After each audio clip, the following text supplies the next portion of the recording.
Hi, welcome back. It's time for Weather Wisdom Wednesday, and we are talking tropics because, of course, we have Hurricane Priscilla on our mind with those rain chances increasing over the next several days in a row. So this is the current look at the eastern Pacific, which is the area that most typically impacts us when it comes to tropical moisture. And you can see there's two named storms, both Hurricane Priscilla, Category 1 strength, and Tropical Storm Octave, still at 40-mile-per-hour winds. But there's also this area of moisture that is likely to become a named storm over the next several days. Now, this is an interesting setup because Octave is going to actually kind of fall apart and absorb into Priscilla's pattern.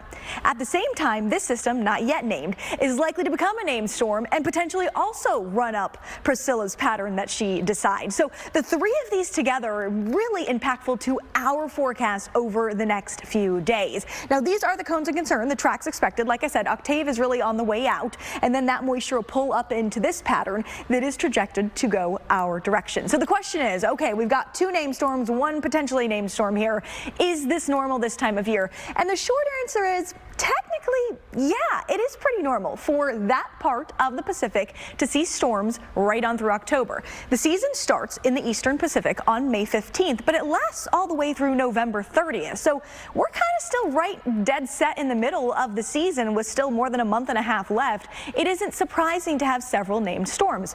This is a look at the frequency of both hurricanes and tropical storms in red, and just hurricanes in yellow throughout the entire season. And you can see it kind of starts to peak around mid-July, and it continues all the way into early October. So we are right at the tail end of what is the highest frequency for storms to develop during the eastern Pacific season. There we are. Even through early November, it is totally normal for hurricanes and tropical storms to fire up.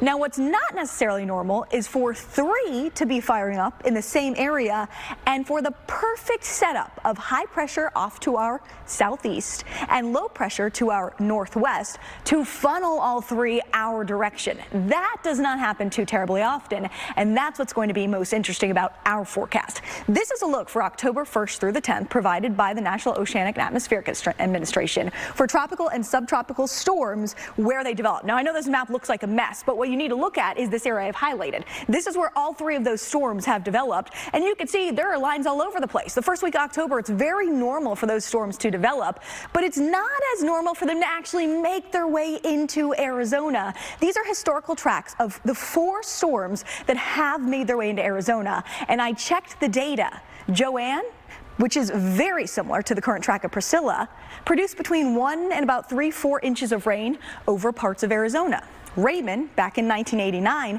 also produced around 1 to 4 inches of rain over portions of Arizona. Not all of it, but part of it.